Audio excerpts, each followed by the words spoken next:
Yes, my dear students, now we are going to begin our subject, geography. You are not a new one for geography, and so let us go to the content first. Let us go through the content first. The representation of geographical features. That is what our first lesson. The atmosphere, weather and climate. Fourth lesson is weathering and soil formation. Fifth, industries. Sixth, energy and power resources. Seventh, study of continents Europe. Eighth, study of continent Africa. Ninth, study of continents Australia. 10, study of continent Antarctica. These are our lessons. So, now let us move to first lesson, representation of geographical features. Same lesson you have studied in class 6 too. But here you have to learn little more widely.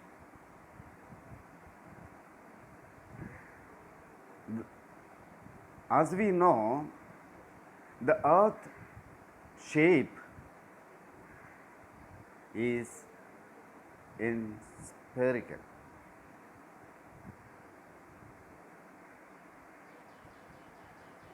So, by using two means, we are representing the earth. One is globe, another one is map.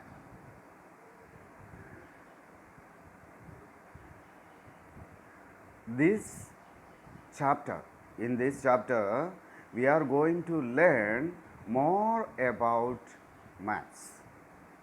Of course, last year also we have learned about maps and its scale. This year also we are going to learn about a map.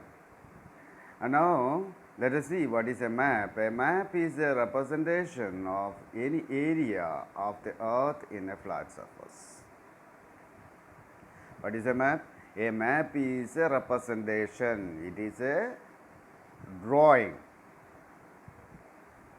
of any area of the earth. It can be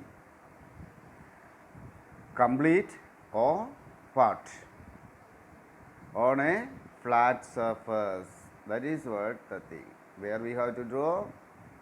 You have to draw on a flat surface.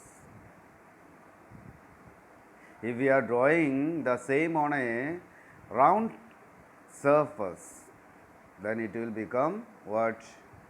Globe. There are three kinds of maps.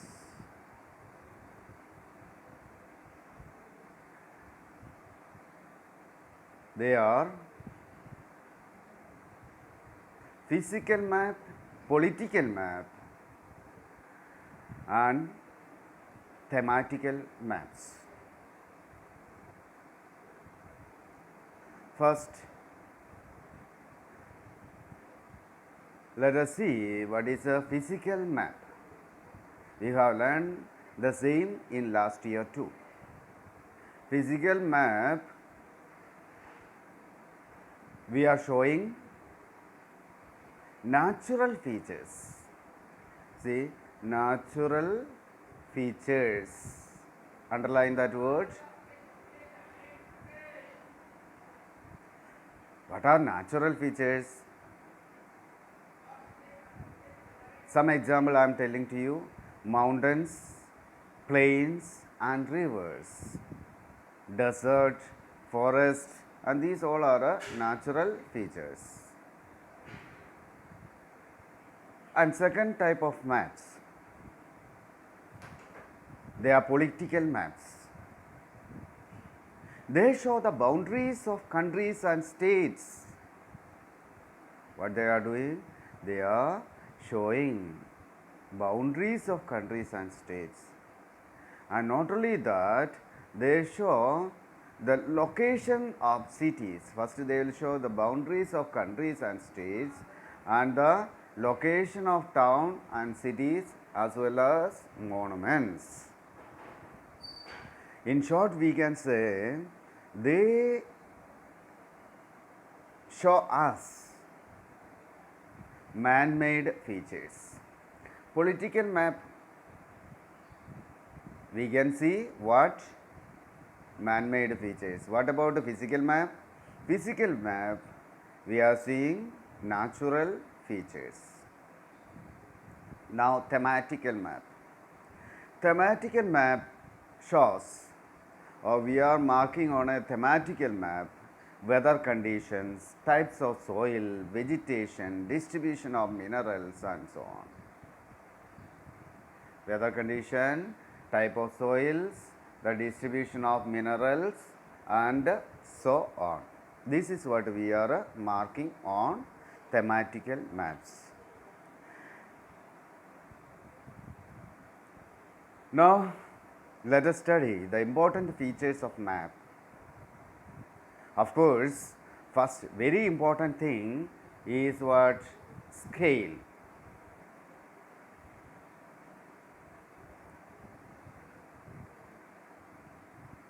A map is drawn to scale. This means what is it?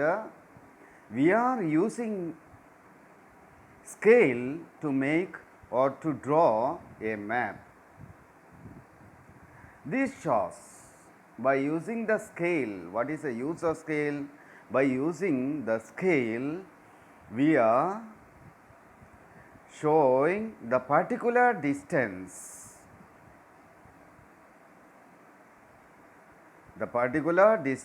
on the ground. Say, a particular length on the map shows a particular distance on the ground. That is what we have to come to study. Particular length of the map. It can be, all of you see that word, or that particular length on the map. What is? It can be 1 centimeter, 2 centimeter, 3 centimeter, like this. This is what the length on the map. And then go to next point, a particular distance on the ground. Particular distance on the ground. That distance on the ground we shows in kilometer, meter and such kinds of things. That is the difference. That kilometer and meter will change to centimeter on the map.